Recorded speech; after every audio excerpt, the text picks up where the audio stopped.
Hello, thank you for joining us today. I'm Judy Teven, and with me is Melissa Sinanu to walk you through executing a successful RTI process in a virtual environment. Now, before we get started, I want to let you know that we will be recording today's session, and we will send it out to you along with a certificate for attending. And also, please throw any questions that you have into our chat. Our Classworks team is right there ready to field those questions, and then we'll also have a question and answer at the end of the webinar. So right now, your districts are having brainstorming sessions, surveying parents and teachers, thinking through the logistics of following CDC guidelines, and maybe pulling their hair out just a little bit. There is a lot to pull together to get this school year up and running. With everything you have to consider, there is one thing that we do know. Students are going to begin the school year with skill gaps, and we need to be ready to figure out what students need quickly to get them back on track. So RTI will address this, right? RTI will definitely address this. With the number of students starting the school year behind expected to be larger than ever, you want a process that can tackle any group of students, be easy to administer and monitor, and will fit both an in-school and remote learning environment. Today, we're going to lay out a plan that meets all the criteria of a typical RTI process, but also goes beyond to meet the needs of a virtual environment. And if you're in the middle of starting an RTI process from scratch, don't worry. You can plan and execute it all virtually. So today we want to answer some questions, such as how do I identify students for tiers using screening? Why is this data important now more than ever? How do I virtually progress monitor tiers 2 and 3?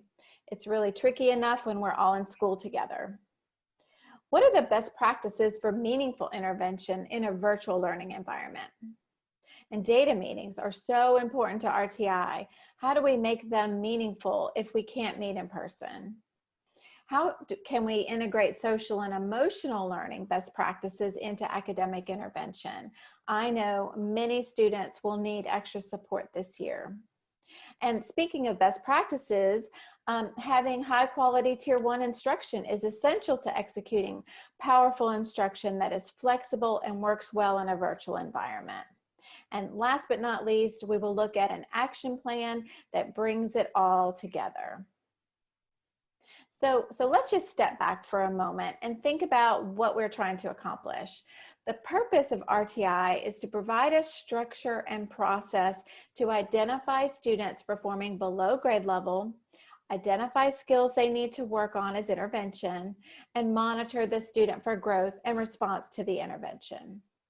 Now, to accomplish this, we screen all students, identify who will be receiving intervention, think tiers 2 and 3, track the skills being mastered within that intervention, and use progress monitoring to measure the growth for each student. And we appreciate that RTI can feel overwhelming in the best of times, but we promise it can be simplified even as we all work remotely if you develop a few key processes and limit the number of programs that you use. So broadly speaking, 80% of students fall into tier 1, 15% tier 2, 5% tier 3. Tier 2 students fall into that 25th percentile or below. Tier 3 students usually fall into the bottom 10 percentile. Since school this past spring was basically all virtual, it is safe to say that many students missed some key skills and will need to be catching up this fall. So your tiers may not be typical as your year starts. We have talked to so many school leaders who shared that they just don't know where student readiness will be on day 1. Screening all students will identify the students who fell behind this past spring and the skills that they need to catch up. Okay, so we're at day 1 and we need to screen all students. This fall, districts will have some students physically in class, some learning virtually, and maybe some splitting their time between the two. So you need a flexible assessment that students can take at home and know the results are reliable. So what are we looking for? First, valid and reliable. Check NCII to see if it's on the list. Second, Make sure it doesn't necessarily require a proctor. Third, you want ease of login, right? Same login for students for both math and reading. You want to look for something that can be completed within about 30 minutes for students for each subject. You want data that includes overall nationally normed scaled scores, but you also want specific domain level data. Look for anytime administration. You don't want to have to wait for that testing window that might not open until September. And finally, look for something that will inform the intervention. So note that Classworks is listed by NCII as a virtual resource for screening and progress monitoring. And one question that came in ahead of the webinar is, where is a good place to find high quality resources for virtual screening and progress monitoring? Well, while we are partial to Classworks for screening and progress monitoring, K-8 reading and math, you will find other great resources alongside ours at NCII, the National Center for Intensive Intervention. And the Classworks Screener is an easy to administer assessment that can be taken anywhere. This past spring and summer, really, thousands of students took the Classworks Screener at home. As part of our process this spring, we created resources to help parents feel comfortable with their students testing at home. So be sure that your parent resources explain the purpose of testing and the parent's role, which is to provide a quiet place to take the test and encourage them to do their best, so the assessment can serve its purpose, which is to track student performance levels and identify the skills the students need to succeed. Our districts had great results. Now, of course, students who are learning at school will take it there. Having the same screening tool for both on-site and virtual students helps you track growth of all students and ensures that both groups are moving forward equally. And I really do want to emphasize, our districts had a great experience and got meaningful data without proctoring these tests.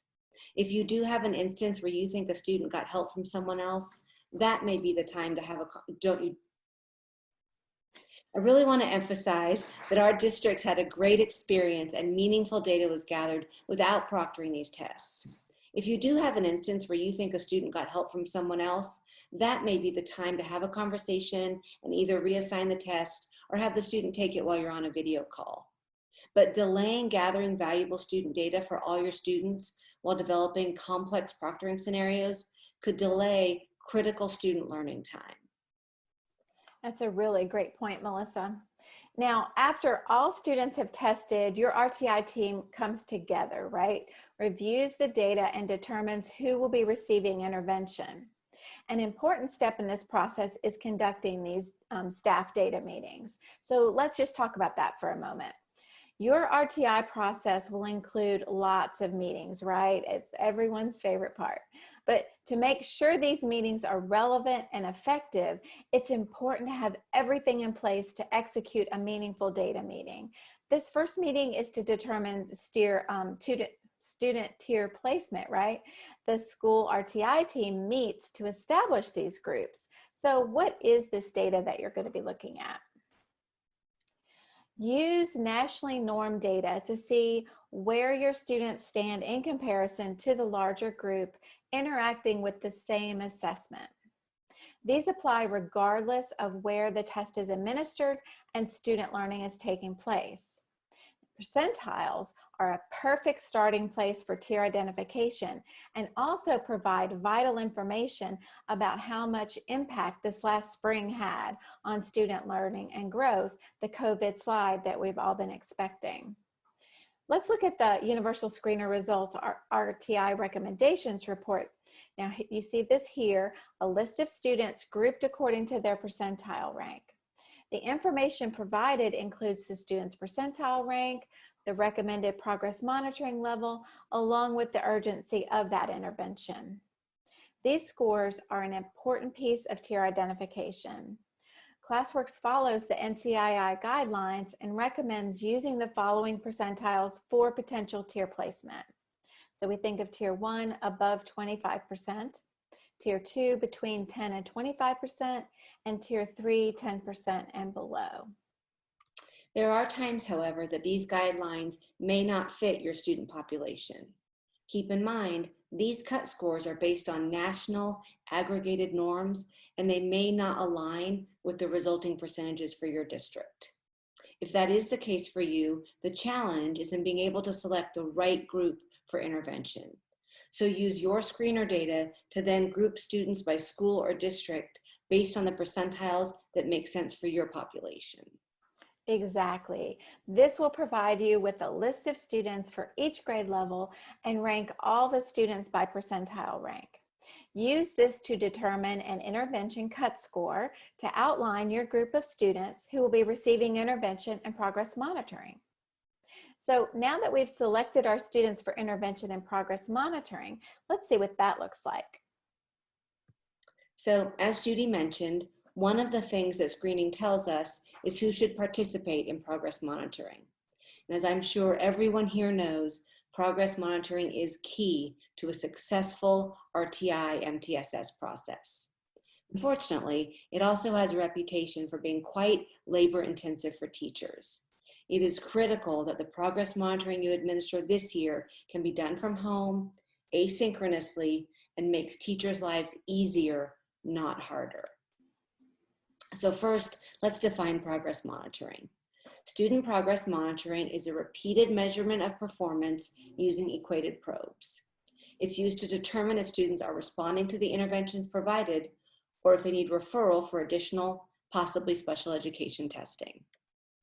So you have completed your screening, you've had your staff meeting to determine who will be receiving RTI services, and now you want a consistent process for all identified students, regardless of where they are learning, to participate in progress monitoring. Typically, this is going to be students in Tier 2 and 3 because we are measuring the overall effectiveness of their interventions. We want to make sure the student has the ability to catch up so they aren't referred for additional testing before they're given the chance to close their learning gaps. And especially this fall, students affected by the COVID slide may be part of Tier 2, and that's okay. Individualized learning is the perfect way to address what each student needs. Tiered interventions are really a great place to catch up.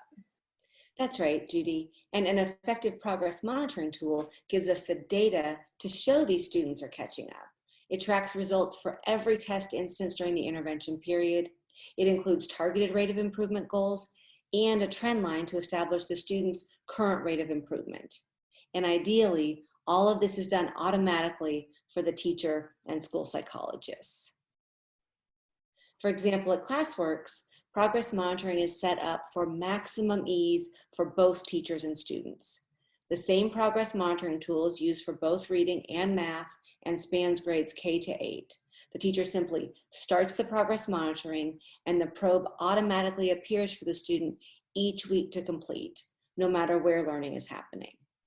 And you know, one of the things that we heard last spring was that Classworks Progress Monitoring offered a simply weekly measure that allowed both teachers and students to maintain consistency while the world was being anything but consistent. And just like with screener testing, ensure that parents understand why students are taking these probes each week, what these tests accomplish, and why it's important to allow the student a quiet place to take these independently. And one specific strategy we've been working with school districts for the fall is how to get students into the habit of taking their progress monitoring each week. Some teachers said a great practice last spring was having all the students join a video call and take the test with the teacher also on the call, just for the first 2 or 3 weeks, until the students were comfortable meeting the expectations and knew to complete it the same day and the same way each week. Then, once the test is completed each week, teachers have a wide range of important data at their fingertips. Again, this should be available to the teacher regardless of whether they are physically with the student or not. So they want to know the student's overall rate of improvement. The teacher can see at a glance if the student is responding to the intervention or not. They also want to see skill-specific data each week. This is especially important if a student is referred to RTI to track progress on one key skill or domain. And finally, the teacher should have the ability to take notes, right? Make notes. One thing we anticipate this fall is teachers noting whether a student participated in progress monitoring remotely or at school each week. And again, the beauty of this is twofold, right? Number one, the test automatically appears each week for the student. And number two, the rate of improvement is automatically plotted on the graph for teachers. So partner with a company that does more than promise you great actionable data. Make sure they can help all your teachers understand the right action to take on that data every time. You also really want an easy way to monitor whether or not the students are completing their progress monitoring each week. Classworks includes both school and district level reports that allows RTI coordinators to monitor the fidelity of the student progress monitoring. There's nothing worse than heading into a referral meeting and discovering that progress monitoring data wasn't being gathered as expected. So make sure you have those global views as well as that detailed student by student reporting. And one final feature of progress monitoring that is ideal is when the progress monitoring also specifically informs the intervention instruction each student is receiving. And with Classworks, this automatically occurs each week, so you are always confident the student is working on the exact skills that are right for them. In summary, look for a program that is easy to implement for both teachers and for students, that will plot all the graphs automatically and that can be completed anywhere. Now, arguably, the most important part of an RTI process is an effective intervention. Screening and progress monitoring are super important for documentation, but we can't forget the true goal of RTI is to close gaps for students and ultimately support their success as they learn the grade level standards. So to this end, what should interventions look like in the coming school year? Well, ideally, the intervention itself is automatically assigned to each student based on that screener and progress monitoring data. When that happens, the teacher's role here doesn't need to be finding and grading work that doesn't connect to her curriculum. The teacher's role with the intervention focuses on monitoring, modeling behaviors, and motivating the students. Now let's continue with that theme of everything making the teachers' lives easier. For a program you are deploying remotely, or even in a hybrid environment, there are some keys to success. One, the screening results should inform and individualize learning for every student. The program should automatically assign individualized instruction to every student and automatically grade the results for each student. And a reminder for an RTI best practice that I know you all already know. It is important your intervention content is not simply a repeat of your core curriculum at a lower level. Third, the teacher should be able to easily monitor every aspect of student work, no matter when or where the learning is happening. With Classworks, teachers have quick insight and can easily reassign skills as needed. Make sure your school provides a schedule that gives students time to work on the individual skills they need to close learning gaps. And make sure that this is separate from the teacher's grade level instructional time. The schedule should spell out individualized learning time in both the remote and in-person schedules. Yes, we have seen too many proposed schedules that just say Group B works asynchronously 3 hours at home. And realistically, that just doesn't offer enough structure for students or guardians to know where to focus. Intervention times for those students who need gaps closed should be clearly outlined regardless of where the student is learning. That's right, that's right. And finally, as we all know, students work harder when they know the caring adults at school care about their outcomes. We recommend scheduling 5-minute conferences or calls with students to ensure fidelity of the intervention.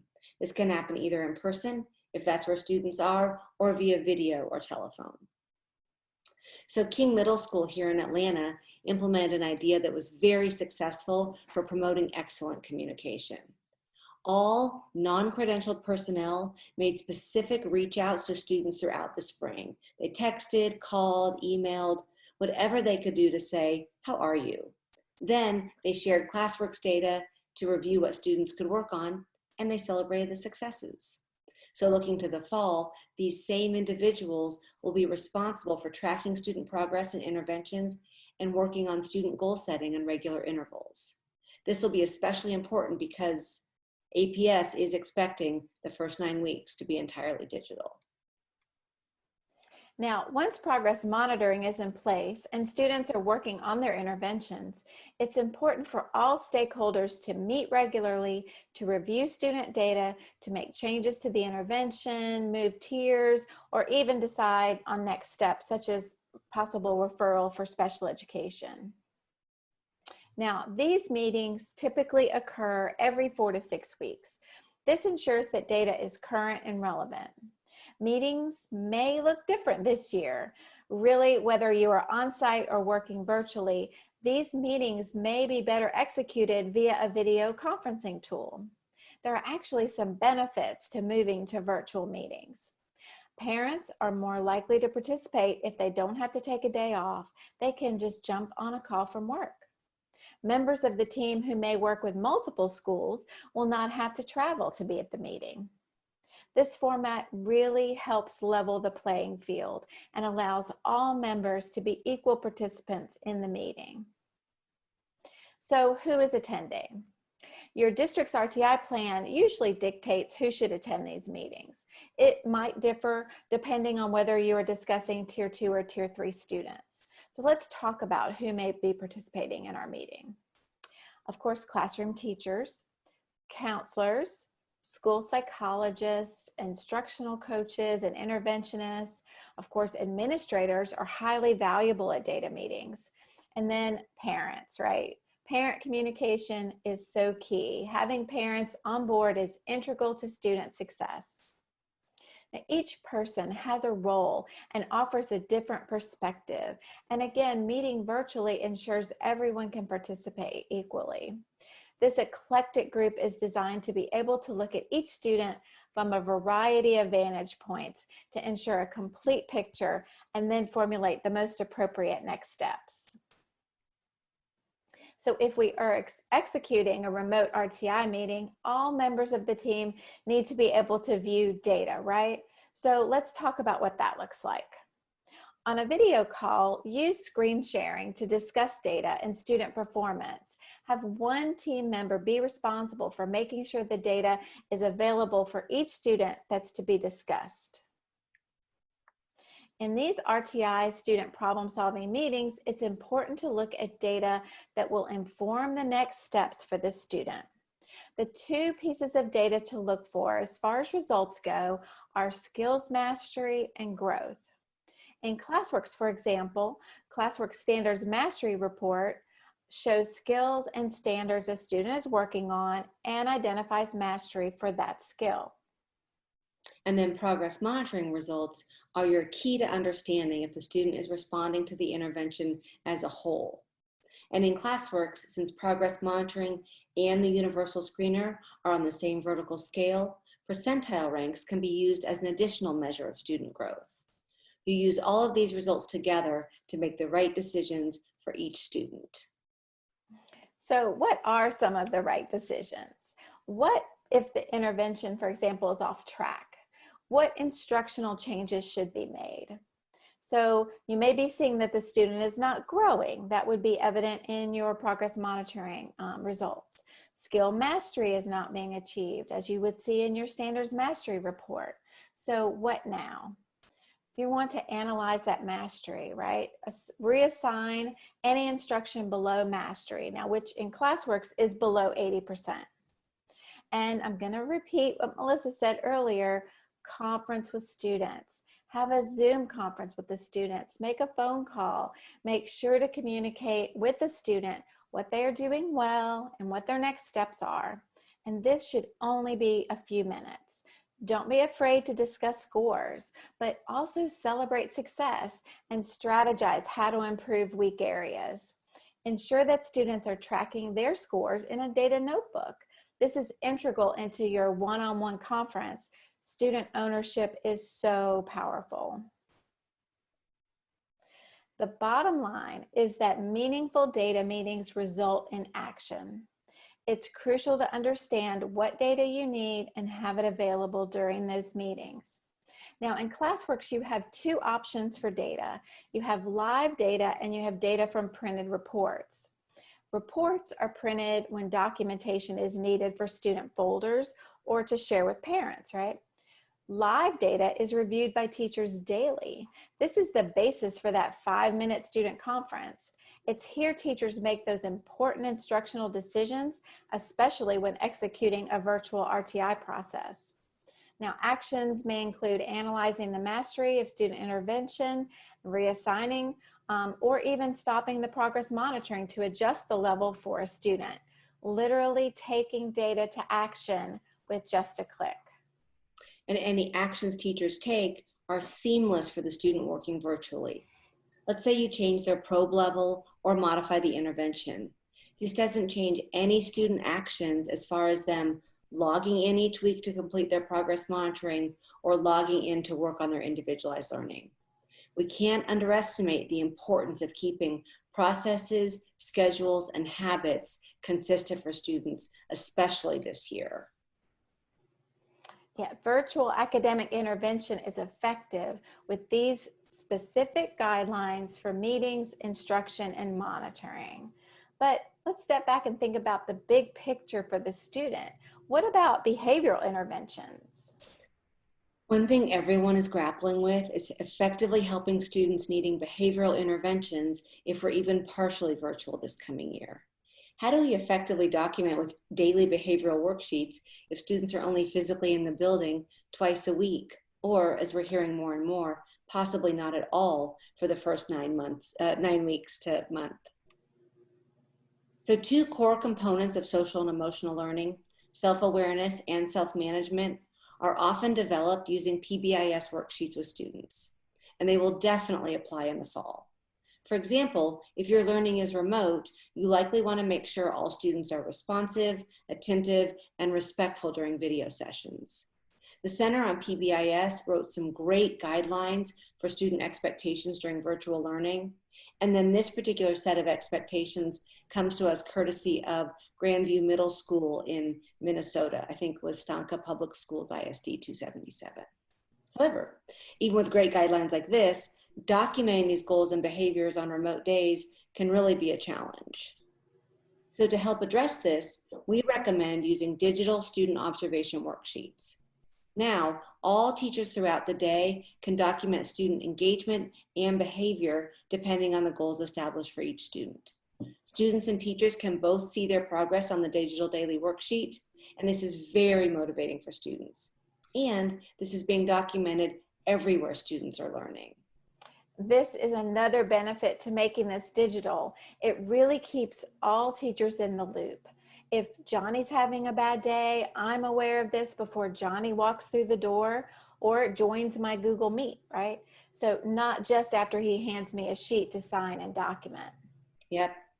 And then similar, but slightly different from PBIS, is student goal setting and reflection on their progress towards specific goals. These can be weekly or even daily goals that the student sets. They may be academic or they may be personal. Moving to a hybrid or 100% virtual model does not mean we need to abandon these initiatives. In fact, they are likely even more important than. So Classworks has prioritized making our physical success notebook into a digital resource. This is a place for students to set personal goals each week, to document how they plan to accomplish their goals, and then reflect on their progress. The teacher then gives feedback as the student works toward their goals. Because this is a digital resource, goal setting and reflection takes place everywhere. This also facilitates asynchronous communication between students and teachers about progress toward goals. And of course, conversations about these goals can also take place during office hours and intervention periods. Finally, we also know that teachers also need reliable resources and best practices within Tier 1 instruction that are dynamic, address student need, and help make connections. So important to supporting all these efforts is a strong Tier 1 curriculum requiring effective teaching and strong instructional practices. So the final step is to analyze those instructional practices and put powerful instruction in place that is flexible and works well in a virtual environment. Have teachers reflect on what practices are incorporated or need to be incorporated into their day-to-day routines. So what are the characteristics of powerful Tier 1 instruction? Let's start with teach critical skills and strategies. Effective teachers teach skills, strategies, and concepts, right? Strategies empower students to independently tackle new concepts. Differentiate and adapt instruction based on assessment data to meet student needs.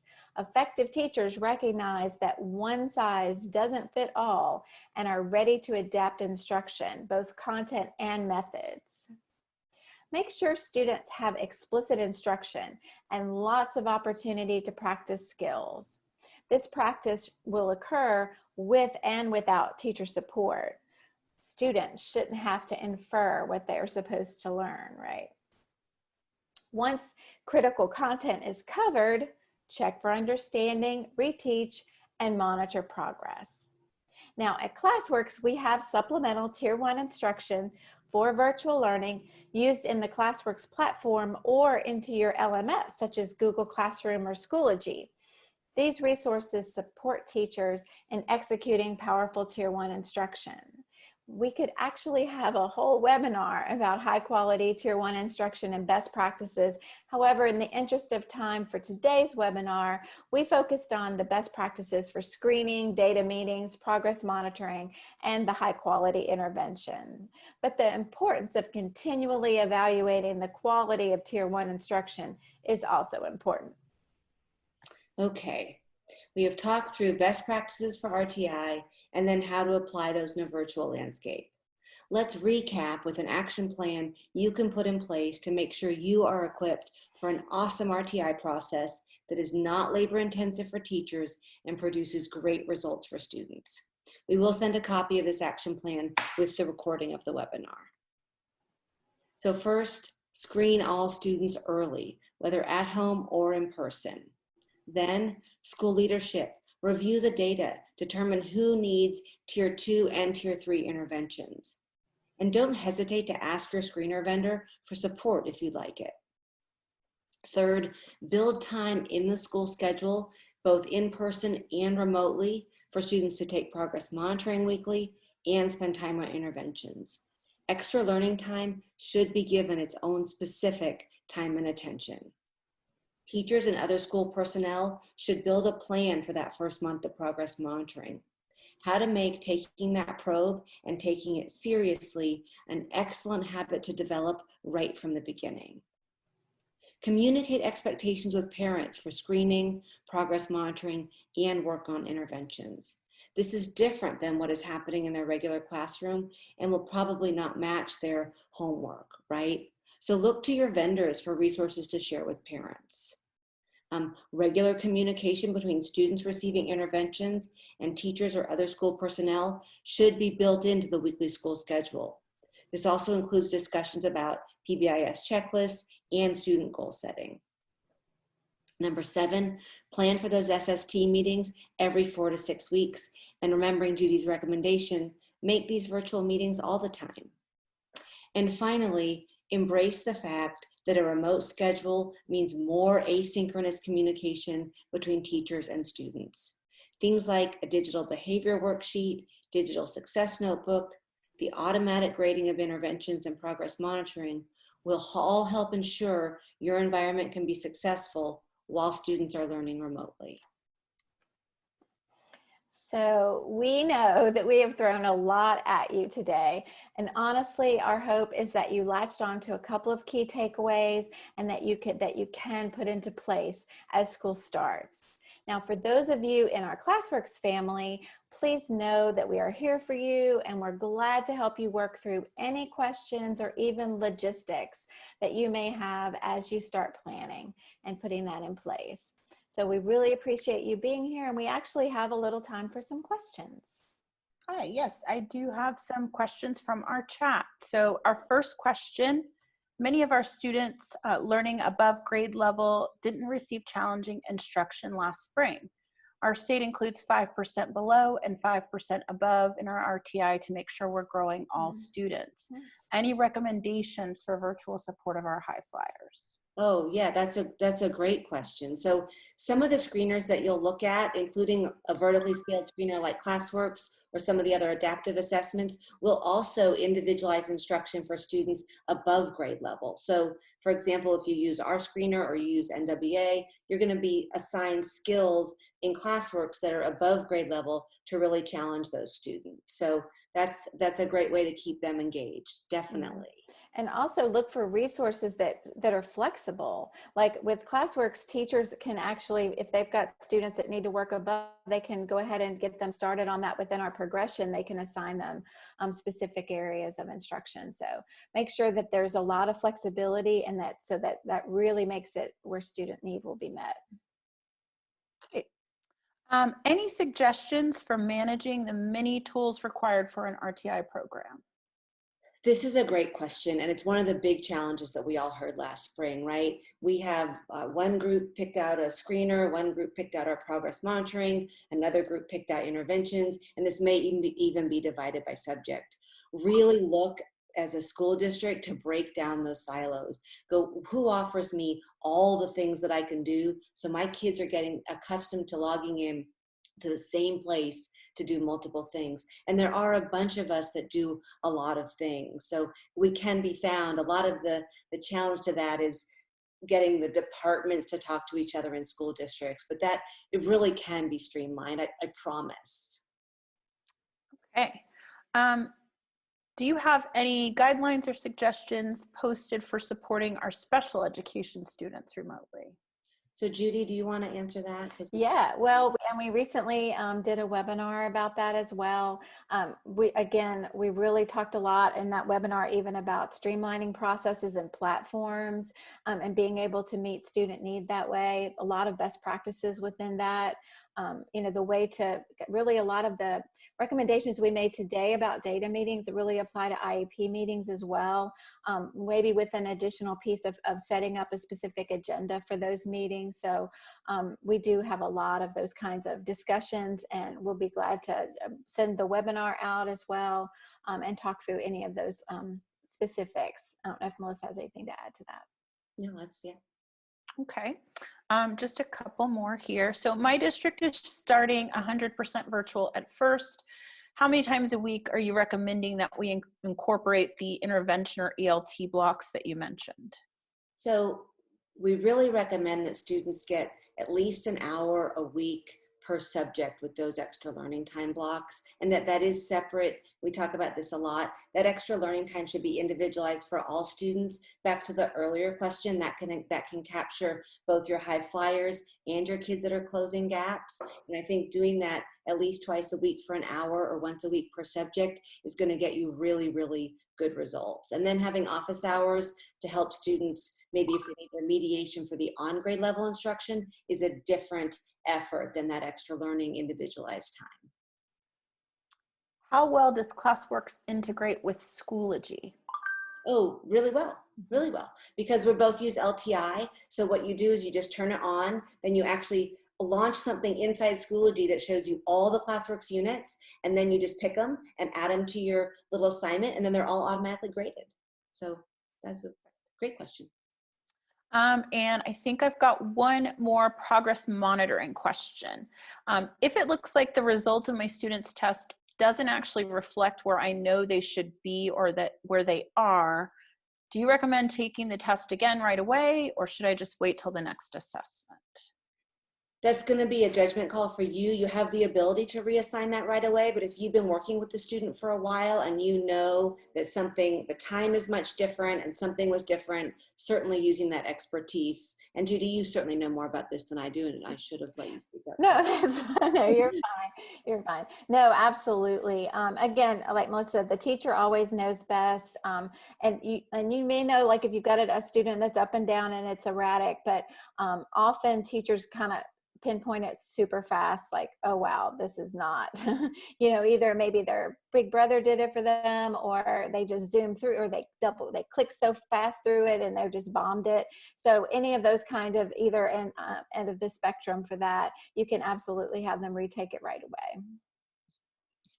All right, I think that's it. I looked back over the chat. I think we captured everything. If for some reason I've missed your question in the chat, though, we are going to create a Q&A document with all of these questions, and we'll be sure to send that along with the recording. Thanks everybody so much. Thanks, ladies, and Appreciate thanks it. everybody who joined us today. Stay tuned. We'll also let you know in our email about our next session. We did get a question about, will we be doing a session about Tier 1 instruction? So we'll regroup, but that sounds like a great idea. I'll definitely pass that along. Thanks, everyone. Thank you. Have a good one.